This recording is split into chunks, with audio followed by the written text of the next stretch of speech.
Here we go. The biggest news that we all knew it was going to happen. We hoped it would We happen. hoped it would happen. We didn't know that it would be this soon. And then it suddenly happened when none of us were ready for it. Pre-orders at this time are still not up. We're all scared that we're not going to get one. But the Super NES Classic Edition was announced. What's it all about?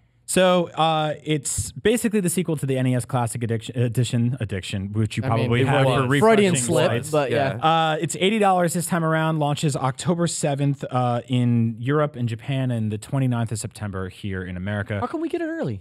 Lucky us. I don't know.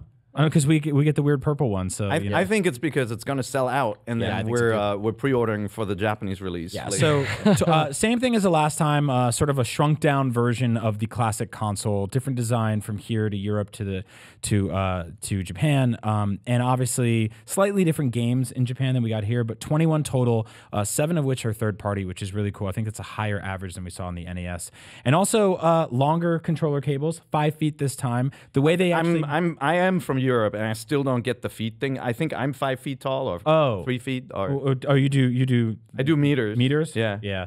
What's that? Is this a foot? So it's like arm to table? Yeah. I have no.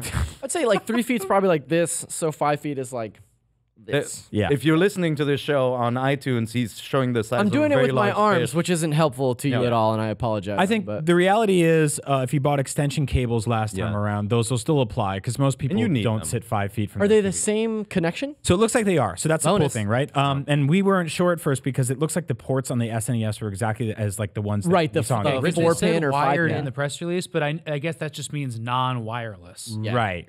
Yeah. Yeah, it means there are cables. But we saw Get from extensions and everything. That's Yep, we saw from the Japanese design that the actual entire front panel of this SNES pops forward, and you can plug in your stuff there. So the controls are actually the same exact ports as we saw on the Wii for everything you plugged into the bottom of your Wii remote. The weird clippy ones, right? Yeah. Which means if you have like the wired classic controllers or pro controllers or whatever they were back in the use Wii, those as you well. can use those. That's sweet. You might be able to use your NES controllers on some games. We'll see. I don't know. I mean, we'll see if that works out.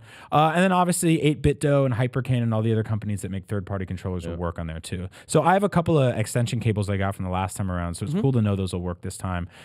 Remains to be seen if this will get hacked or anything like we saw with the NES. Undoubtedly, yeah. Undoubtedly. But I think one of the big things that you're probably immediately worried about is, will I be able to buy one of these things? The answer is probably not because it's impossible. But they did say that they will make it easier. So Hi, I'm Per Schneider, host of NVC. If you like that discussion and you want to see the entire episode of our weekly Nintendo show, go to youtube.com/Nintendo Voice Chat and be sure to subscribe and hit the bell. Thank you.